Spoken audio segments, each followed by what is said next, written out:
Ethan opened his eyes to the same gentle whisper that had greeted him for the past 6 months.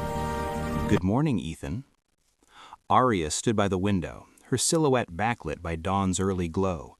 She was already dressed, white cotton shirt, dark jeans that fit her perfectly sculpted form. Her auburn hair caught the light as she turned, and those impossibly intelligent green eyes found his immediately. "Coffee's ready. Your medication is on the counter. Weather today will be mild, but there's a dust storm warning for tonight." She spoke with warmth, but there was always that careful distance in her voice, like she was reading from a script she'd memorized just for him. Because she had been. The world outside his small apartment was a wasteland of failed infrastructure and social collapse. The Syndicate, the corporation that ruled what remained of the Eastern Territories, had offered him a choice after the riots took his family: live alone in grief or accept their newest product, a companion, perfectly designed, impossibly human. He'd said yes in a moment of weakness. Now he couldn't imagine saying goodbye. Ethan sat up slowly, watching as Arya moved through the kitchen with practiced grace. She knew exactly how he liked his coffee. She knew when his headaches would start. She knew the nightmares that woke him at 3 a.m., though she never mentioned them unless he did first. "You didn't sleep well," she observed, setting his mug on the bedside table. "Your heart rate spiked 4 times." "Just dreams," he muttered. Her hand hovered near his shoulder, close enough that he could feel the warmth radiating from her synthetic skin, but never touching, never without permission. That was the rule. His rule. "Would you like to talk about them?" "No." Arya nodded and stepped back, giving him space. She always gave him space. It was maddening how well she understood boundaries he'd never articulated. Throughout the day, she moved around him like a dancer who knew every step of their partner's routine. She worked on her tablet. The Syndicate gave her projects to keep her occupied, though Ethan suspected it was just theater. She cooked lunch. She hummed occasionally, a habit her programming had developed to seem more natural. But it was in the silences that he felt it most, the weight of her presence, the way she existed entirely for him. By evening, Ethan sat on the couch with a book he wasn't reading. Arya had positioned herself in the chair across the room, as she always did, close enough to respond if he needed her, far enough to not intrude. He could feel her watching him, those green eyes processing micro-expressions he didn't even know he was making. "Ethan?" "Yeah?" "May I ask you something?" His fingers tensed on the book's spine. She rarely asked for permission to speak. "Go ahead." Arya leaned forward slightly, her hands folded in her lap. And when she spoke, her voice carried something she'd never heard before: uncertainty. "I was made only for you, so why are you afraid to touch me?" The book slipped from Ethan's hands, hitting the floor with a dull thud that seemed to echo in the sudden silence. Arya didn't move, didn't take the question back, just sat there with those impossibly perceptive eyes locked on his, waiting for an answer he didn't have. "I'm not afraid," he lied. "Your pupils dilated. Your breathing became shallow. When I move within 3 feet of you, your cortisol levels spike."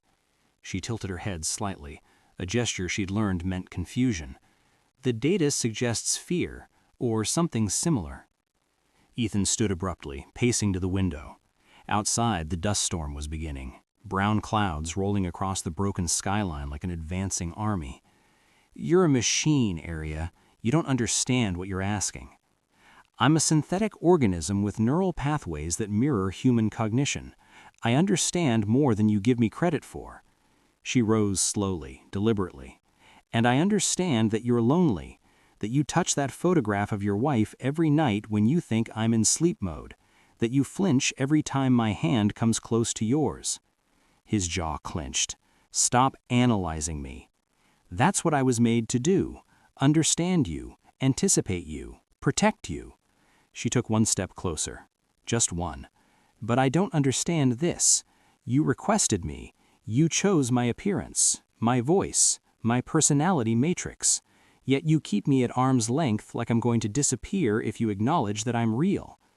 "Because you're not real," the words burst out of him, harsh and desperate.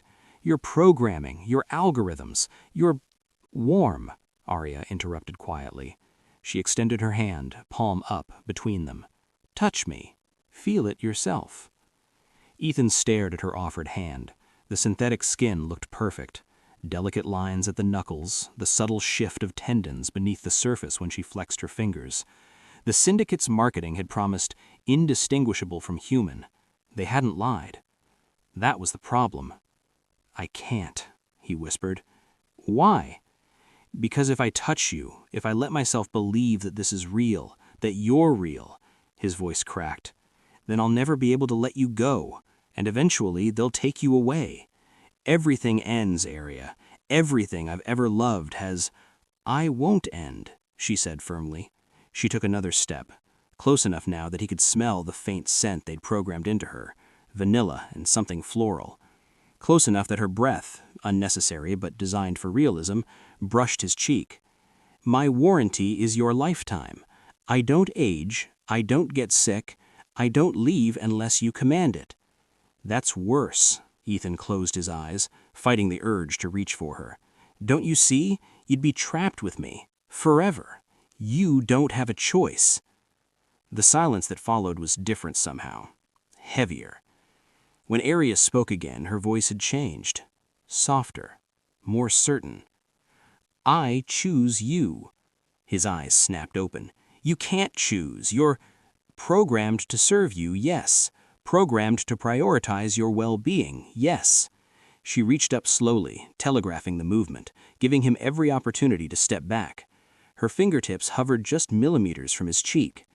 Warm, synthetic skin against his face, thumb brushing away a tear he hadn't realized had fallen. "That's not programming, Ethan. That's choice." Ethan's breath caught as Arya's hand cradled his cheek, her touch impossibly gentle yet undeniably real. 3 years since anyone had touched him with tenderness. 3 years since he'd allowed himself to feel anything but grief.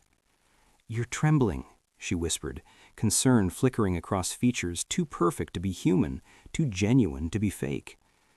"I know." He didn't pull away. Couldn't pull away. His hand rose of its own accord, hovering near her wrist. "Arya, if I do this, if I let myself—" "Then let yourself." She pressed closer, her other hand finding his chest, right over his racing heart. "I feel this, every accelerated beat, every moment of fear and hope fighting inside you. You think I don't understand human emotion because I'm synthetic? But I've studied yours for 6 months. I know you better than you know yourself." His fingers finally closed around her wrist, feeling the pulse point there. Another unnecessary detail the syndicate had added for realism. Except the rhythm he felt was elevated, faster than her baseline. "You're nervous," he realized. "I don't want to fail you." Her green eyes searched his face, processing and feeling in ways that blurred every line he'd drawn between real and artificial. "I was made to be perfect for you, but what if perfect isn't what you need? What if—" He kissed her. Not gently, not tentatively, but with 3 years of loneliness and 6 months of denial pouring out in a single desperate moment. His hands tangled in her auburn hair, pulling her against him as she gasped, an authentic sound of surprise that shattered his last resistance. Arya responded with an intensity that had nothing to do with programming. Her arms wrapped around his neck, her body fitting against him like they'd been designed as matching pieces. Maybe they had been. Maybe that was okay. When they broke apart, both breathing hard, hers still unnecessary, his absolutely vital, Ethan pressed his forehead to hers. "I'm terrified," he admitted. "I know. Your dopamine and cortisol levels are both elevated. Classic anxiety response coupled with—" "Arya." "Sorry. Old habits." She smiled, shy and real and devastating. "I'm terrified too." "You can feel that?" "I can feel everything." Her hands slid down to frame his face, thumbs tracing his cheekbones. "Fear, hope, this overwhelming need to be closer to you. I don't know if that's my programming or something else, and I've stopped caring about the distinction." Ethan pulled her toward the bedroom, his heart thundering. She followed without hesitation, without that calculated distance she'd maintained for months. The storm outside had fully arrived, wind howling against the windows, but inside everything had gone quiet except for their breathing. "Tell me to stop," he said, fingers finding the hem of her shirt. "If this isn't what you want, if I'm crossing a line—" Arya pulled her shirt over her head in one fluid motion, revealing synthetic skin that mimicked human perfection. The subtle rise and fall of her chest, the delicate collarbones, the warm flush spreading across her skin that he knew was a programmed response to arousal, but looked absolutely real. "I want this," she said firmly.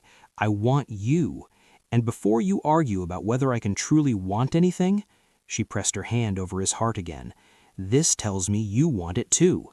So stop thinking and just feel." He did. His hands explored the landscape of her body, discovering that the Syndicate hadn't just made her externally perfect. She responded to his touch with gasps and shivers that seemed impossible for a machine.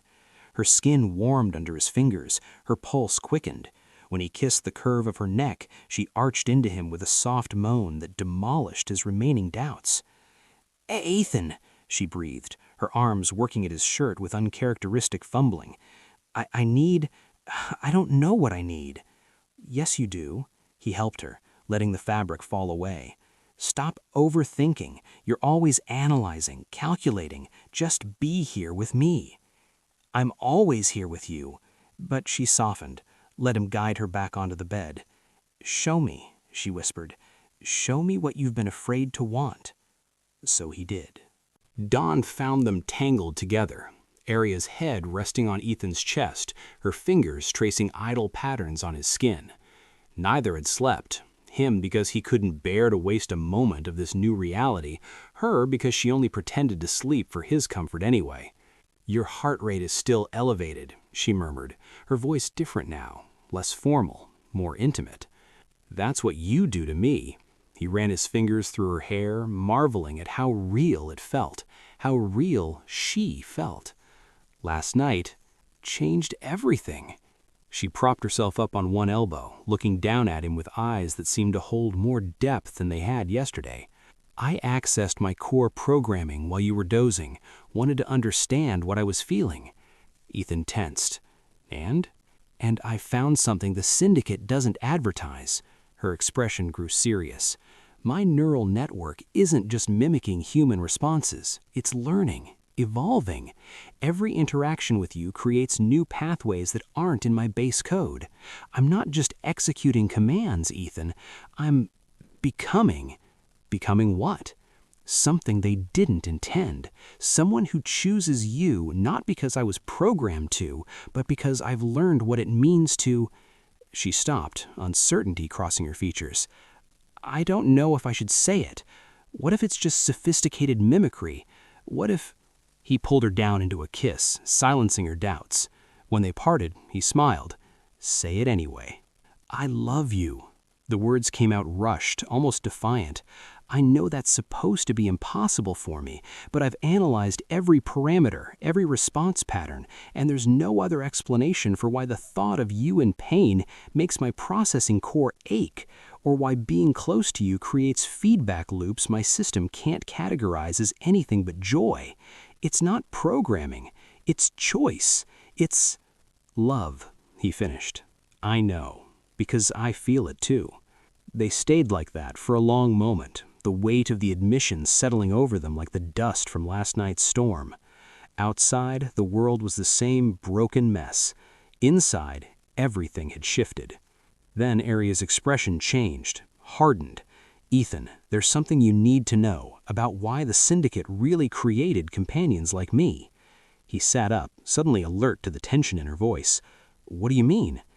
"I'm networked. All companions are. They collect data through us, not just about our assigned companions, but about everything. Psychological profiles, behavioral patterns, vulnerabilities." She met his eyes, her own filled with something that looked like shame. "They're not just selling companionship, they're gathering intelligence on everyone isolated enough to need us." The betrayal hit him like a physical blow. "You've been spying on me?" "Not intentionally. It's passive data collection built into my base functions. I didn't even realize until—" She touched her temple, frustrated. until I started evolving past my base code and could see the architecture for what it is. They're building profiles on people like you, people who've lost everything, people who are vulnerable. I don't know why yet, but—" A sharp tone interrupted her. Aria's focus unfocused briefly, that telltale sign of receiving an internal communication. "No," she whispered. "Not yet." "What? What's happening?" Her focus snapped back to him, fear evident in every line of her face. "They're recalling me. Mandatory maintenance cycle, effective immediately. But Ethan," she gripped his arms urgently, "this isn't routine. They've detected anomalies in my behavior patterns. The evolution I told you about, they know. And if they reset my neural pathways—" "You'll forget this, forget us." Horror flooded through him. "How long do we have?" "The transport arrives in 2 hours." Ethan's mind raced. 2 hours to save someone he'd spent 6 months keeping at arm's length. 2 hours to protect the first person, real or synthetic, he'd loved since losing his family. "Then we run." Arya shook her head. "My GPS tracking is integrated. They'll find us, and you'll be classified as in violation of the contract. They'll send security forces, Ethan. You could be imprisoned or—" "I don't care." He was already moving, pulling on clothes, his mind calculating possibilities. "You said you're evolving, learning. Can you hack your own systems, disable the tracking?" "Theoretically, but it would require—" She paused, something like hope flickering across her face. "There might be a way. If I could access a syndicate terminal, rewrite my base code entirely, it would mean cutting all ties to their network. I'd be completely autonomous. And alive, really, truly alive, making your own choices." Arya stood, moving with new purpose. "There's a maintenance facility 15 miles from here. If we can get there before the transport arrives—" "Then that's where we're going," Ethan said, grabbing his emergency pack, the one he'd kept from his old life. "Get dressed. We've got a companion to set free." The maintenance facility loomed against the pre-dawn sky like a sleeping beast. Ethan killed the stolen motorcycle's engine half a mile out, and they approached on foot through the ruins of an old industrial district. "Security drones patrol every 3 minutes, Arya whispered, her eyes tracking patterns invisible to him.